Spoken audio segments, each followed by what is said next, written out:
Hablamos del fallo de una jueza estadounidense que ordena a la Argentina entregar el 51% de las acciones de YPF para saldar una deuda millonaria. Queremos entender cuál es el impacto de esta medida, el trasfondo y sobre todo qué implica para el futuro energético de nuestro país y qué intereses están en riesgo y en juego. Por eso estamos en comunicación con Nicolás Malinowski, que es director del Observatorio de Energía, Ciencia y Tecnología, un experto para hablar acerca de la energía de nuestro país en este momento. Buen día, Nicolás, gracias por atendernos.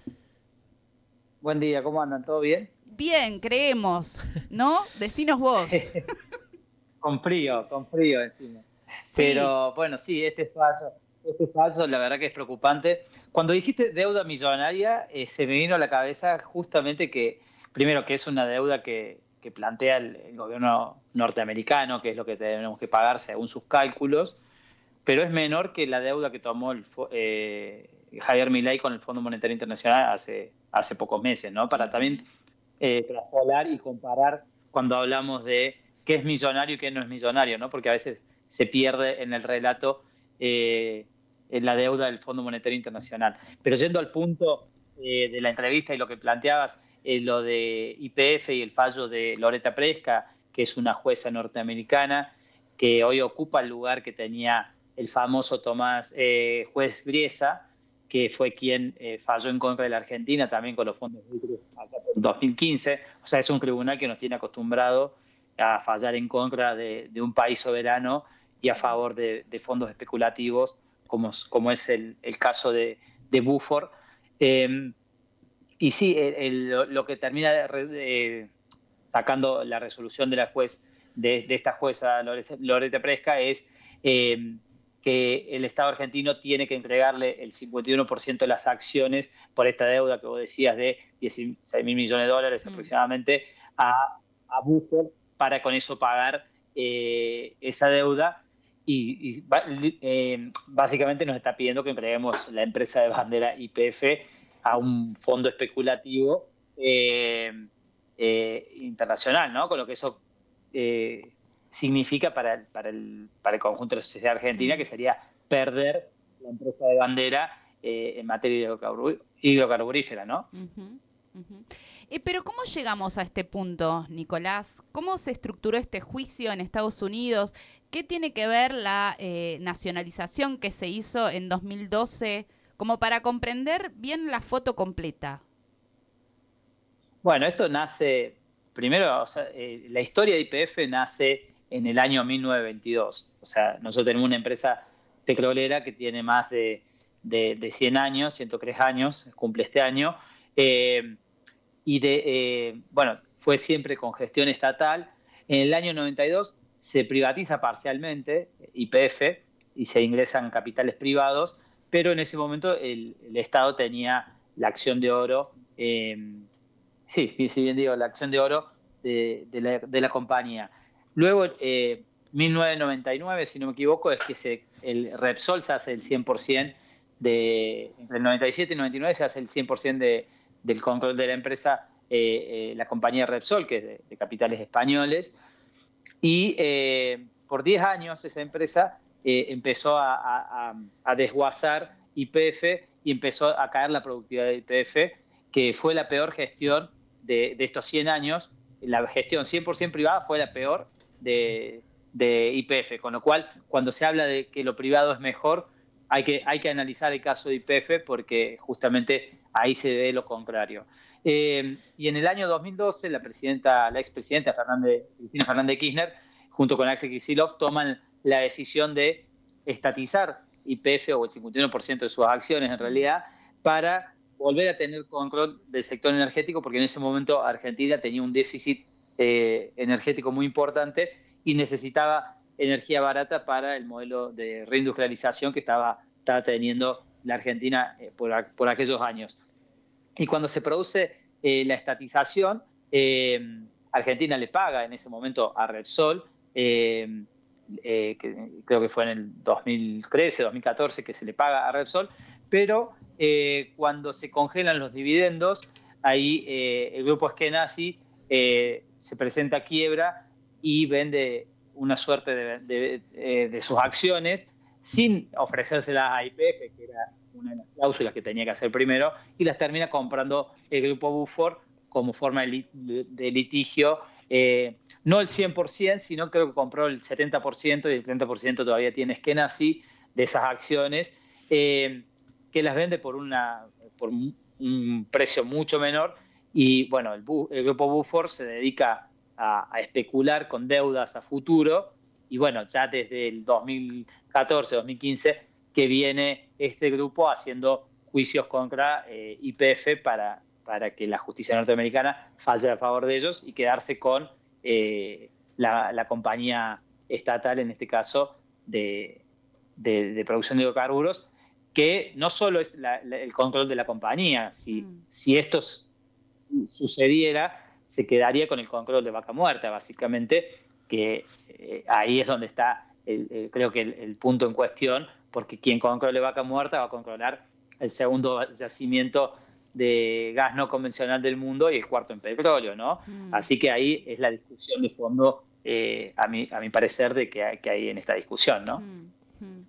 ¿Y qué se puede hacer? ¿Qué estrategias legales, diplomáticas podría presentar en nuestro país para, no sé, frenar esta decisión?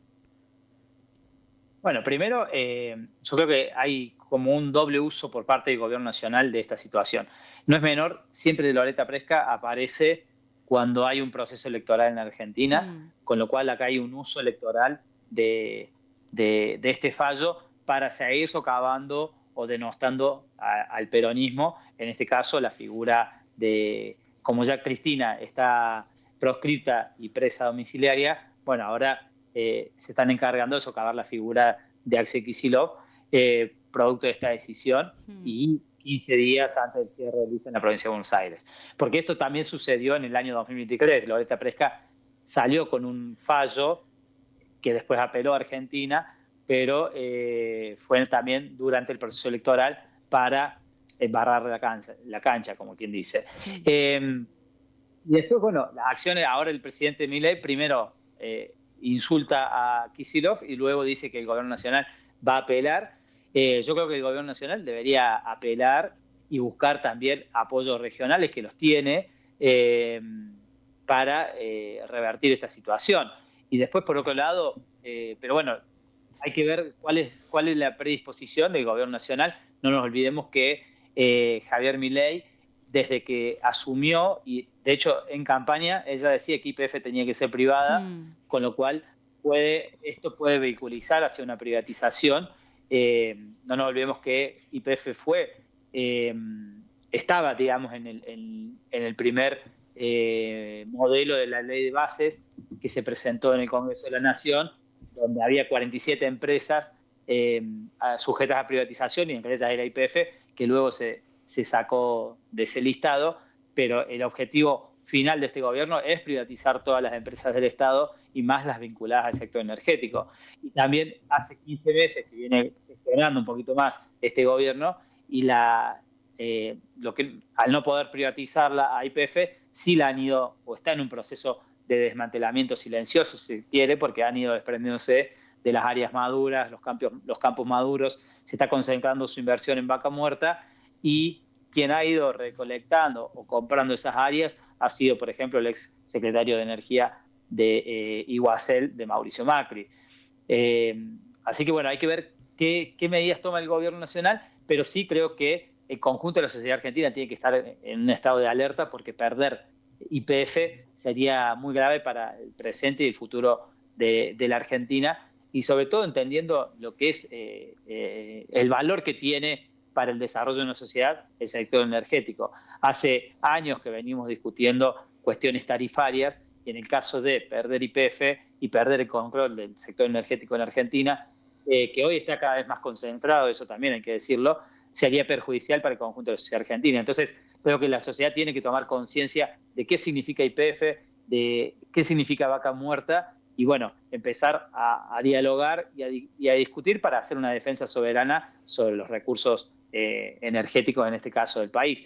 Y YPF además no significa solo producción de petróleo, producción de gas, o estaciones de servicio, significa conocimiento, tiene ITEC tecnología, tiene IPF Luz, tiene IPF Agro. Bueno, la universidad de ustedes está en los ex laboratorios de IPF, entonces tiene un valor simbólico para la sociedad y tiene un conocimiento, un know-how social muy fuerte, que eso también fue desmantelado por la Repsol en la década del 2000. Entonces, todo eso es lo que tenemos que defender como conjunto de sociedad, ¿no?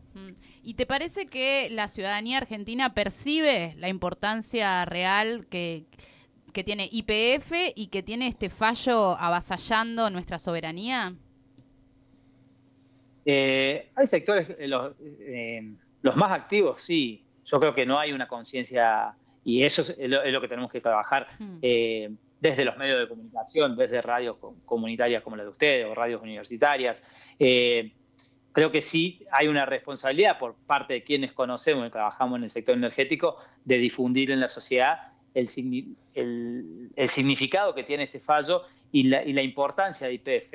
Porque más allá del fallo de Loreta Presca, sí hay que poner atención de lo que está sucediendo con YPF o las inversiones, por ejemplo, en el sector energético a través del RIGI, que tampoco se discuten socialmente, pero son de una gravedad también muy alta, producto de que cualquier inversión que entra por el régimen de incentivo de grandes inversiones es una suerte de regalo o una suerte de inversión extractivista amparada por 30 años bajo los tribunales del CIADI, que son internacionales, y ya vemos cómo operan los tribunales internacionales, siempre fallando en contra de los intereses nacionales, ¿no?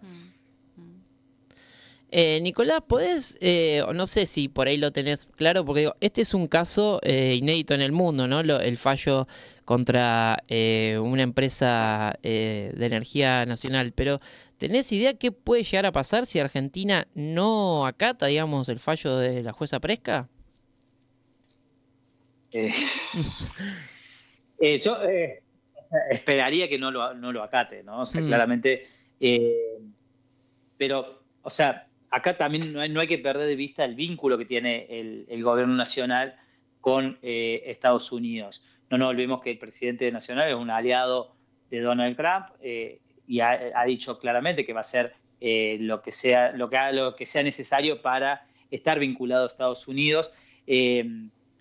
Así que hay que ver cuál es la decisión del gobierno nacional y qué termina sucediendo, porque si el gobierno nacional hace algún tipo de acuerdo para la privatización, también sería una gravedad extrema, ¿no? claro. Después, por otro lado, tenemos también el control del Fondo Monetario Internacional en el país. No nos olvidemos que le debemos ya más de 60.000 millones de dólares, producto de la deuda que tomó Macri y la que tomó Milei. Y eso también condiciona a la Argentina. Y eso, fijémonos, si nosotros queremos tener soberanía económica, necesitamos desprendernos del Fondo Monetario Internacional, como lo hizo en su momento Néstor en 2005, que permitió un proceso de crecimiento en Argentina con un ciclo virtuoso de industrialización y demás por 12 años.